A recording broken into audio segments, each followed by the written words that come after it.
Hello friends, कैसे हैं आप लोग। उम्मीद करते हैं कि आप लोग बढ़िया होंगे और आपकी पढ़ाई भी अच्छी रूप से चल रही होगी।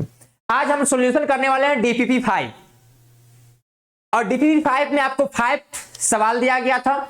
उम्मीद है आपसे कि आपने सारे सवाल को अटेम्प्ट लगाए होंगे और सारे सवाल आपसे बना भी होगा। जो भी सवाल में यदि आप कहीं पर भी फंस गए होंगे तो आप मेरा सॉल्यूशन के हिंट से आप बना लेंगे। तो चलिए, पहला सवाल आप लोग के लिए ये है। देखिए क्या कह रहा था दोस्त। सवाल का कहना था कि x एक मैट्रिक्स है।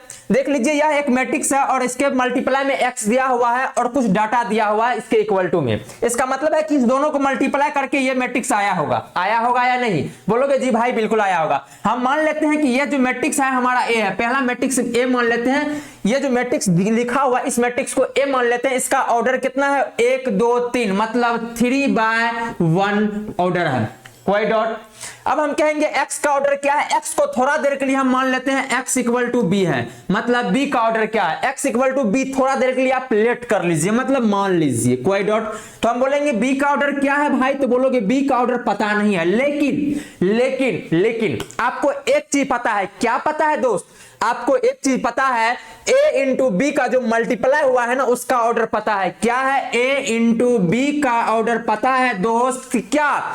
3/3 ऑर्डर। ये देखिए 3/3 ऑर्डर का है या नहीं, तो बोलोगे जी 3/3 ऑर्डर का मैट्रिक्स है। हम कहेंगे कि आप फर्स्ट मैट्रिक्स में जो कॉलम होता है ना वही सेकंड मैट्रिक्स में रो होना चाहिए। मतलब बी का जो ऑर्डर होगा वो हो जाएगा 1/। और बताइए यहां से जब कॉलम की संख्या खाली हो, कॉलम की जगह जब खाली हो तो a इंटू बी के जगह पे से कॉलम ले लीजिए, मतलब 3। यानी कि जो आपका x मतलब क्या, b जो मैट्रिक्स होगा वो कितना बाय कितना होगा? 1/3 का होगा। बोलिए 1/3 मैट्रिक्स कैसा होता है? तो हम लेट कर लेते हैं। लेट x इक्वल टू मान लीजिए कितना? 1/3 का मानना है ना, तो एक रो होना चाहिए, 3 कॉलम होना चाहिए। एक रो ले लेते हैं ए बी सी। चलिए देख लीजिए ए बी सी, लेट कर लिए ए बी सी। 3 कॉलम है ना, देख लीजिए 1 2 3। एक रो है, एक रो 3 कॉलम ले लिए हैं, बिल्कुल ले लिए हैं। अब क्या करेंगे दोस्त बताइए? अब चलेंगे 9। अब क्या करना है? चलना है हमको 413 से मल्टीप्लाई करना है x मैट्रिक्स जो माने हैं। किसको माने हैं बताइए? ए बी सी क्या किया है दोस्त? माने हैं। हम ए बी सी को माने हैं। अब देखिए इसका डाटा क्या है अपने के पास। इसको इक्वल में लिखेंगे। कितना है? -4 8 4। उसके बाद कितना है? -1 2 1। उसके बाद है -3 6 3। कोई डॉट? बोलोगे नहीं भाई यहां तक कोई डॉट नहीं। अब हम कहेंगे दोनों को मल्टीप्लाई करो। इस दोनों मैट्रिक्स को मल्टीप्लाई करो, क्योंकि इस दोनों को मल्टीप्लाई करके ही आया है ना। तो चलो मल्टीप्लाई करते हैं। 4 के साथ a को करेंगे तो 4a हो जाएगा। फिर क्या करेंगे बताइए? 4b के साथ करेंगे तो हो जाएगा 4b। 4 के साथ c करेंगे मतलब 4c। उसके बाद क्या करेंगे दोस्त बताते जाओ। उसके बाद हो जाएगा a के साथ तो a, उसके बाद हो जाएगा b, उसके बाद हो जाएगा कितना? c। मल्टीप्लाई कर रहे हैं, एक के साथ सबको मल्टीप्लाई किए। फिर 3 के साथ सबको करेंगे, मतलब 3a 3b 3c। कोई डॉट? बोलोगे नहीं भाई। ये देख लो। अब देख लो आगे क्या हो रहा है। अगला मैट्रिक्स क्या है अपना? -4 8 4 -1 2 1 -3 6 3। बोलोगे जी भाई ये तो बिल्कुल सही है।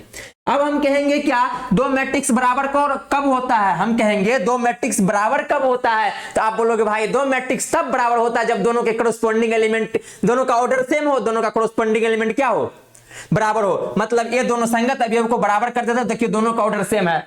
अब क्या करना है? कॉरस्पॉन्डिंग मतलब संगत अवयव को बराबर कर देना है। बताइए 4a इक्वल टू कितना हो जाएगा? -4। a इक्वल टू कितना आया? -1। a का मान -1 आ गया दोस्त। कोई डॉट नहीं। आप कहोगे भाई बिल्कुल यहां तक कोई डॉट नहीं। अब हम कहेंगे कि आप b का मान निकाल लो। अब क्या करेंगे? 4b इक्वल टू कितना? 8। b का मान देख लो, 4 दूनी 8, मतलब b का मान कितना आ गया? 8 आ गया। कोई डॉट? बोलोगे नहीं भाई यहां तक कोई डॉट नहीं। अब हम कहेंगे c का मान निकालो। 4c इक्वल टू कितना? 4, मतलब c इक्वल टू कितना? 1।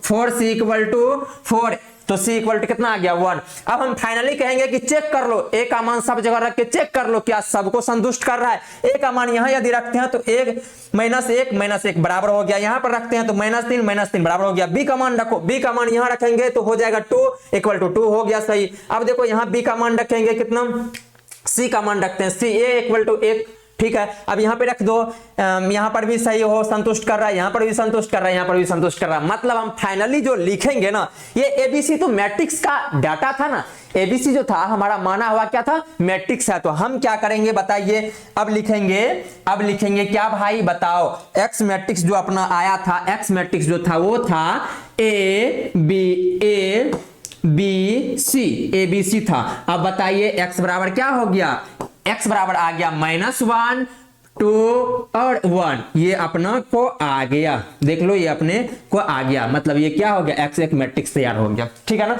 यही चीज कह रहा था, x एक मैट्रिक्स निकालिए, देख लीजिए हम निकाल लिए, x एक मैट्रिक्स मांग रहा था, हमने निकाल के दे दिया, ठीक है ना भाई।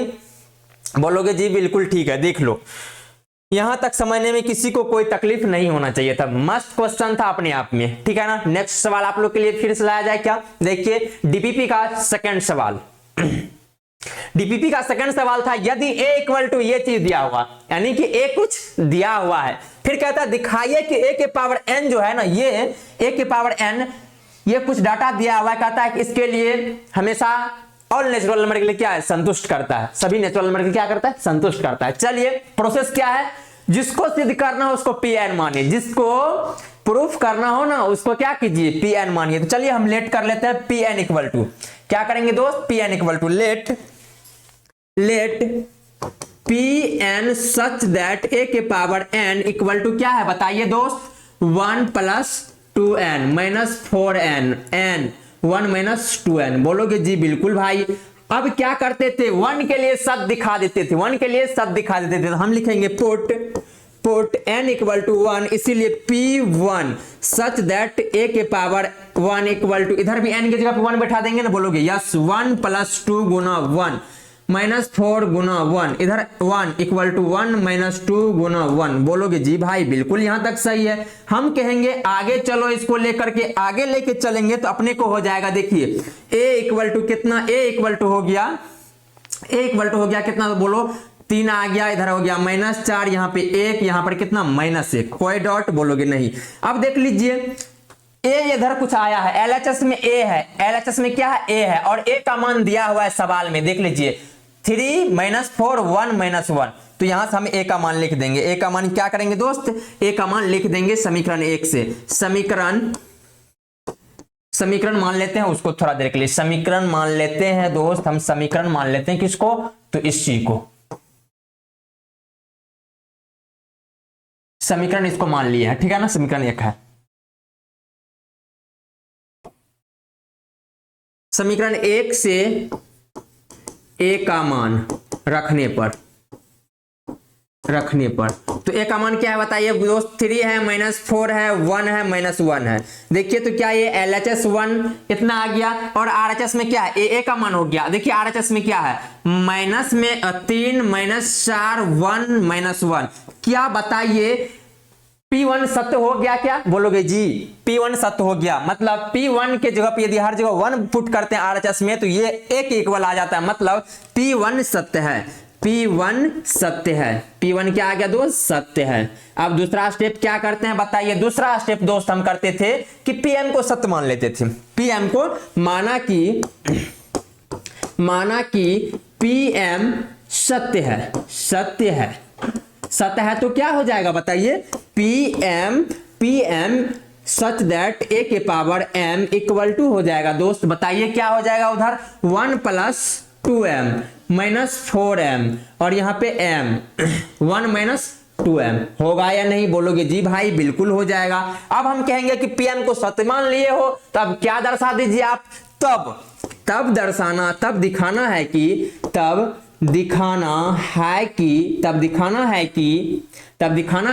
दिखाना है दोस्त, तब दिखाना है कि Pm + 1 सत्य है, तो क्या हो जाएगा दोस्त बताइए। आप बोलोगे जी भाई वही होगा ना, क्या करना है अपने को, P M plus one such that A K power M plus one equal to, उधर क्या हो जाएगा, ये एलएचएस है, आरएचएस में बताइए क्या हो जाएगा, one plus two into m plus one हो जाएगा, होगा या नहीं बताइए। उसके बाद हो जाएगा minus four m plus one हो जाएगा, जी हो जाएगा, बिल्कुल हो जाएगा। अब हम कहेंगे कि अगले स्टेप में हो जाएगा एम प्लस वन हो जाएगा, अगले स्टेप में क्या हो जाएगा, one minus two m plus one हो जाएगा, यस या नो। एन के जगह पे हर जगह एम प्लस वन हम पुट कर दिए। अब देखिए अपने को ये एलएचएस है, आरएचएस ये है, क्या है दोस्त, आरएचएस ये है। चलिए चलते हैं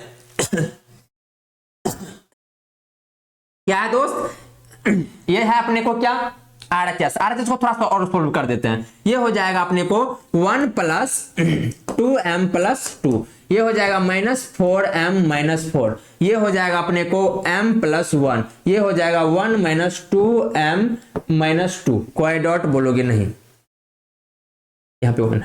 अब क्या करेंगे, इसको एक तरह सोल्व किया जाए तो हो जाएगा अपने को क्या, थ्री प्लस टू एम होगा या नहीं, minus four m minus four होगा या नहीं, यहाँ पे हो जाएगा एम प्लस वन, कोई डॉट, यहाँ पर कितना होगा minus two M minus one, कोई डॉट, रहने दो भाई। ये अपने को आरएचएस है, ये कितने हैं अपने को आरएचएस है, कोई डॉट। एलएचएस में देखिए क्या है दोस्त, एलएचएस में है अपने को ए के पावर एम, ए के पावर, हम चलते हैं एलएचएस से, एलएचएस से, एलएचएस से क्या है दोस्त, ए K power M plus one. हम इसको लिख सकते हैं, जब पावर क्या हो प्लस में हो तो उसको मल्टीप्लाई के रूप में लिख सकते हैं, ए के पावर एम इंटू ए के पावर वन, और ए के पावर वन तो वन ही होता है, तो ए के पावर कुछ नहीं देंगे तो काम चल जाएगा। ए के पावर एम अपने को कुछ दिया हुआ है, देख लीजिए, ए के पावर एम अपने को कुछ पता है, बताइए दोस्त क्या, one plus two M minus four m, m one minus two m, है या नहीं। तो हम लिखेंगे वन प्लस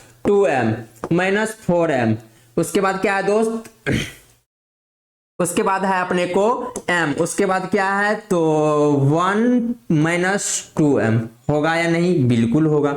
अब देखिए इसके साथ मल्टीप्लाई करेंगे, a का मान कुछ दिया हुआ है, बताओ, three minus four one minus one, होगा या नहीं बोलोगे जी। a का मान देख लीजिए ना, आपको दिया हुआ है, यहाँ पे हम दिखा देते हैं आपको, a का मान समीकरण एक से भी है, समीकरण थ्री माइनस फोर वन, हाँ यहाँ देखो three minus four one minus one, तो चलो वहीं पे चलते हैं देखो three minus four one minus one, ठीक है। अब चलो क्रॉस मल्टीप्लाई करेंगे, क्रॉस मल्टीप्लाई करेंगे इस प्रकार से, थ्री के साथ ये मल्टीप्लाई हो जाएगा तो थ्री प्लस सिक्स एम, होगा या नहीं। फिर इसको करेंगे इसके साथ तो हो जाएगा माइनस फोर एम, जी बिल्कुल हो जाएगा। नेक्स्ट क्या होगा बताओ, इसके साथ करेंगे, इसको करेंगे इसके साथ, तो अपने को हो जाएगा देख लीजिए minus four minus eight m, उसके बाद ये देख लो प्लस फोर एम, होगा या नहीं, जी बिल्कुल हो जाएगा। अब नेक्स्ट क्या होगा बताइए, इसको करेंगे इसके साथ तो हो जाएगा three m plus one minus two m, होगा या नहीं, बिल्कुल हो जाएगा। अब करेंगे इसको इसके साथ तो हो जाएगा अपने को माइनस फोर एम प्लस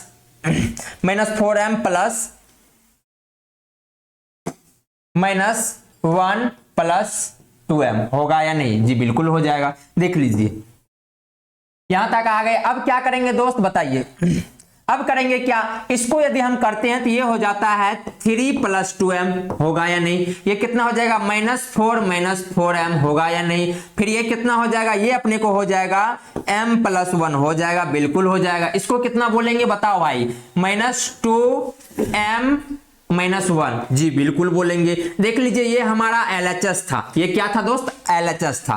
क्या एलएचएस को देखिए एक बार और आपको आरएचएस भी दिखाते हैं दोस्त। क्या है दोस्त, ये एलएचएस तो था ही, ये तो अपना क्या था,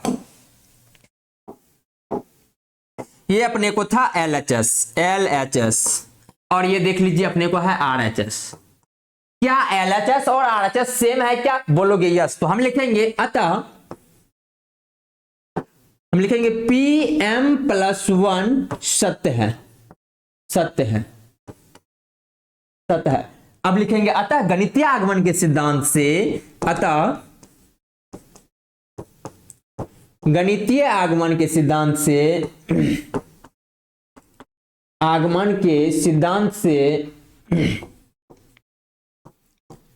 सिद्धांत से पी एन क्या, देख लीजिए पी एन क्या था बताइए। पी एन जो कुछ दिया हुआ था डाटा उसी को लिख देते हैं। 1 + 2m - 4m m 1 - 2m n था, सॉरी n था हर जगह, n था 2n - 4n 1 सॉरी n था 1 - 2n था। ऑल नेचुरल नंबर के लिए क्या है, सत्य है। ऑल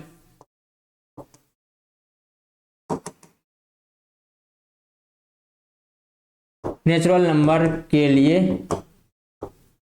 सत्य है।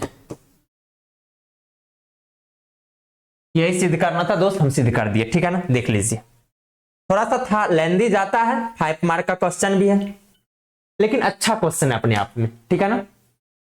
और पूछा जाता है इस टाइप के सवाल, ठीक है ना। तो एक बार अपने से देख लीजिएगा, बन जाएगा आपसे, बहुत आसान है। बस थोड़ा सा सबसे ख्याल रखना है कहाँ पे क्या करना होता है, कुछ खास नहीं है, ठीक है ना भाई। देख लेना अपने से। चले नेक्स्ट सवाल ले अपने लोग का क्या, अपने लोग का नेक्स्ट सवाल क्या है, चलिए निकालते हैं। नेक्स्ट सवाल है कि दिखाइए कि 1101 = इतना होता है, ठीक है ना दोस्त। हम आपको गणितीय आगमन के सिद्धांत में एक बताया गया था, गणितीय आगमन के सिद्धांत में बताया था कि 1 a की पावर जो होता है a की पावर n, हम वैसे ट्रिक एक बताते हैं गणितीय आगमन के सिद्धांत से। आपकी बुक का ये सवाल है था कि 1n01 ये जो होता है हमेशा के लिए सत्य होता है। कहां से, तो गणितीय आगमन के सिद्धांत से इसको सिद्ध भी करते हैं अपना लोग। गणितीय आगमन के सिद्धांत से इसको सिद्ध कर लेते हैं कि a की पावर n जो होता है 1n01 होता है। मतलब हम ये कहना चाह रहे हैं कि n के जगह पे कुछ भी रख लो, 3 रख लो, तो आपको क्या आ जाएगा बताओ, 1301 ये हो जाएगा, कोई डॉट। यदि n के जगह पे 4 रख लो तो ये हो जाएगा 1401, ठीक है ना। ये गणितीय आगमन के सिद्धांत से सिद्ध किया हुआ सवाल है, ठीक है ना। इससे तो हार्ड हम पीछे सिद्ध करवाए हैं अभी, लेकिन ये बहुत सिंपल है। चलिए लेकिन हम क्या लिखे हैं ये बताइए। इसको थोड़ा देखिए एज एज्यूम कर लेते हैं। ए एज्यूम कर लेंगे तो दोस्त बताओ क्या हो जाएगा। ये तो हमारा था क्या, गणितीय आगमन के सिद्धांत। हम मेथड क्या करते हैं बताइए। ए की पावर एक, इसको थोड़ा देर के लिए ए मान लेते हैं। थोड़ा देर के लिए हम क्या करेंगे दोस्त, इसको ए मान लेते हैं। तो बताइए इसको 3 बार गुना करेंगे ना, इसको 3 बार गुना करेंगे तो ये हो जाएगा 1101, ठीक है ना। 1101 फिर मल्टीप्लाई करेंगे 3 बार, यानी कि 3 का पावर है, इस पर 3 का पावर है तो मतलब 3 बार गुना करेंगे, फिर हो जाएगा 1101, ठीक है ना। इसको पहले दो मल्टीप्लाई कर लेते हैं, फिर बाद में मल्टीप्लाई करेंगे। इसको करेंगे इसके साथ तो बताओ कितना होगा, 1 गुना 1 1 0। उसके बाद बताओ दोस्त नेक्स्ट हो जाएगा 1 + 1, उसके बाद हो जाएगा अपने को इसके साथ इसको 0 + 0, उसके बाद हो जाएगा अपने को कितना, तो बताओ 0 + 1 होगा या नहीं। जी बिल्कुल हो जाएगा। अब क्या करेंगे बताइए, अब हम करेंगे क्या, ये हो जाएगा अपने को 1201, इसको मल्टीप्लाई किसके साथ, ये तो a2 हो गया, a के पावर 2 हो गया ना। मान लेते a था तो a के पावर 2 था, मतलब 2 बार गुना किया तो a के पावर 2 हुआ। इसको एक बार और गुना करेंगे 1101 के साथ, तो ये हो जाएगा अपने को इसके साथ मल्टीप्लाई करेंगे तो अपना हो जाएगा क्या, 1 गुना,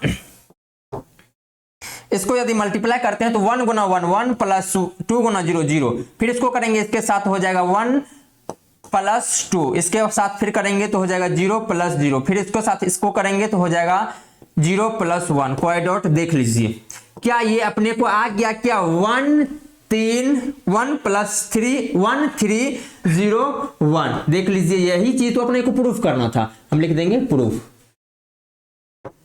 RHS, ठीक है ना। देख लो भाई आसानी से आ गया, जो जाना था वहां तक चले गए। वैसे गणितीय आगमन के सिद्धांत से आपको ये चीज सिद्ध है, ये चीज सिद्ध कर चुके हैं कि a की पावर n जो होता है वो होता है 1n01 होता है, यानी कि n के जगह पे 5 रखोगे तो ये कितना हो जाएगा 1505 होता है, कोई सॉरी 1 होता है, ठीक है ना। मतलब हम ये कहना चाह रहे थे यदि आपको इस टाइप का भी कोई सवाल आ जाए, 1 1 1 और इसके पावर दे दे आपको कितना 5, तो आप क्या लिखोगे बताओ दोस्त, 1501 लिख देना, यही इसका आंसर हो जाएगा। ठीक है ना, ये ट्रिक है, ऑब्जेक्टिव में इस टाइप का पूछ देता भाई, गणितीय आगमन का ट्रिक बहुत बेस्ट है ये। ठीक है ना, चलो भाई 3 सवाल हुआ अभी तक में। नेक्स्ट सवाल प्रस्तुत करते हैं आप लोग के बीच। नेक्स्ट सवाल कहता है यदि ए तथा बी समान ऑर्डर वाले दो सिमेट्रिक मैट्रिक्स है तो दिखाइए कि A plus B A into B plus B into A जो है ना सिमेट्रिक मैट्रिक्स होगा। तो चलिए चलते हैं। कहता है कि ए और बी समान कोटि के स्क्वायर मैट्रिक्स है, और ये क्या है बता दीजिए, समान कोटि के सिमेट्रिक मैट्रिक्स है। चलिए ए सिमेट्रिक, यदि ए इज सिमेट्रिक, ए इज क्या है दोस्त, सिमेट्रिक मैट्रिक्स, तो क्या हो जाएगा बताइए, देन तब a equal to a dash लिख सकते हैं क्या, b बिल्कुल लिख सकते हैं। फिर क्या कहता है, b is symmetric matrix, b is symmetric matrix, तो बताइए क्या हो जाएगा, देन b इक्वल टू कितना, b डैश होगा या नहीं। अब जिसको प्रूफ करना है उसके डैश से चलना है, यानी कि आपको प्रूफ करना है दोस्त, प्रूफ करना है कि ए बी प्लस बी ए जो है ना वो सिमेट्रिक होगा, ए बी था बी ए क्या होगा, सिमेट्रिक होगा, तो इसके डैश से चलना है। डैश करते हैं इसको, डैश जैसे ही करेंगे तो ये कितना हो जाएगा बताइए, इसके डैश से चलिए, डैश क्या हो जाएगा बताओ भाई, तो ए बी का डैश प्लस बी ए का डैश हो जाएगा, होगा या नहीं, बिल्कुल हो जाएगा। अब क्या करेंगे, इसका डैश निकालना है ना, तो बताइए क्या होता है, रिवर्सल लॉ होता है, तो बताइए बी डैश ए डैश प्लस ए डैश बी डैश होगा या नहीं, बिल्कुल हो जाएगा। अब देख लीजिए इस यहां से ए डैश ए के बराबर बी डैश बी के बराबर, तो बताइए बी डैश के जगह पे बी लिख सकते हैं क्या, बिल्कुल लिख सकते हैं। ए डैश के जगह पे ए लिख सकते हैं, बिल्कुल लिख सकते हैं। फिर ए डैश के जगह पे ए लिख सकते हैं, बी डैश के जगह पे क्या लिख सकते हैं, बी लिख सकते हैं। हम इसको क्रम विनिमय नियम का पालन करता है, मैट्रिक्स का जोड़ घटाओ क्रम विनिमय नियम का पालन करता है, तो हम इसको बी लिख सकते हैं क्या, ए बी प्लस बी ए लिख सकते हैं या नहीं, बिल्कुल लिख सकते हैं। थोड़ा देर के लिए एज्यूम कीजिए, थोड़ा देर के लिए दोस्त एज्यूम कीजिए कि ये हमारा जेड है, क्या है दोस्त, जेड है। यदि ये हमारा जेड है तो क्या ये जेड डैश के बराबर है क्या, कहोगे बी, बिल्कुल जेड है, जेड डैश के बराबर है। जेड यदि जेड डैश के बराबर हो जाए, इसका मतलब है जेड यदि जेड डैश के बराबर हो जाए, जेड यदि जेड डैश के बराबर हो जाए, इसका मतलब है कि जेड जो है ना सिमेट्रिक है, तो हम लिखेंगे a b plus B a, hence a b plus B a is symmetric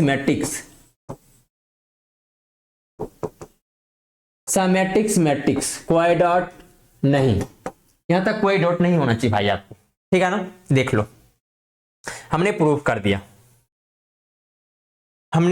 कर दिया, ये आपको जो चीज प्रूफ करना था, ठीक है ना। जिसको प्रूफ करना उसके डैश से चलिए, यदि उसका डैश क्या आ जाए, उसका डैश निकालने के बाद यदि वही चीज आ जाए डैश हटा करके, तो समझिए क्या है, सिमेट्रिक मैट्रिक्स है, ठीक है ना। या यदि माइनस डैश के बराबर आ जाता तो क्या होता, स्क्वायर सिमेट्रिक मैट्रिक्स होता, ठीक है ना। चलिए नेक्स्ट सवाल आप लोग के लिए फिर से। नेक्स्ट सवाल कहता है इंटीग्रेशन करने के लिए, नहीं सर पढ़ाए थे कि आप लोग को बेसिक में इंटीग्रेशन फिजिक्स में जो यूज होता है, चलिए क्या है देख लेते हैं एक बार। इंटीग्रेशन जब इस प्रकार से हो तो हम क्या करते हैं बताइए, इंटीग्रेशन लगा देंगे किसमें, साइन एक्स में भी और डीएक्स लगा देंगे, फिर प्लस दे देंगे, बीच में प्लस है तो कोस एक्स का डीएक्स हो जाएगा। क्या बताए थे बताइए, साइन एक्स का जो इंटीग्रेशन होता है ना वो होता है क्या, माइनस कोस एक्स, तो माइनस कोस एक्स बीच में प्लस, कोस एक्स का इंटीग्रेशन क्या होता है, साइन एक्स प्लस क्या कर देते, कांस्टेंट, कोई भी कांस्टेंट होता है, यही क्या हो गया अपने को आंसर हो गया, कोई डॉट। देख लो भाई यहीं पे आप लोग का क्या हुआ, खत्म हुआ। आप लोग कमेंट जरूर कीजिएगा कितना आपका सही हुआ कितना आपका गलत हुआ, ठीक है ना। और इसको स्टाइलिश अच्छा आप सेपरेट करके लिखना चाहते तो आप लिख दीजिए, क्या लिखना दोस्त पसंद करोगे आप, sine X minus cos X plus C, यही हुआ आपको फाइनली आंसर, ठीक है ना। चलिए डीपीपी नेक्स्ट के साथ आप लोग के बीच मिलते हैं फिर से। आज के लिए इतना ही। Take care all of you.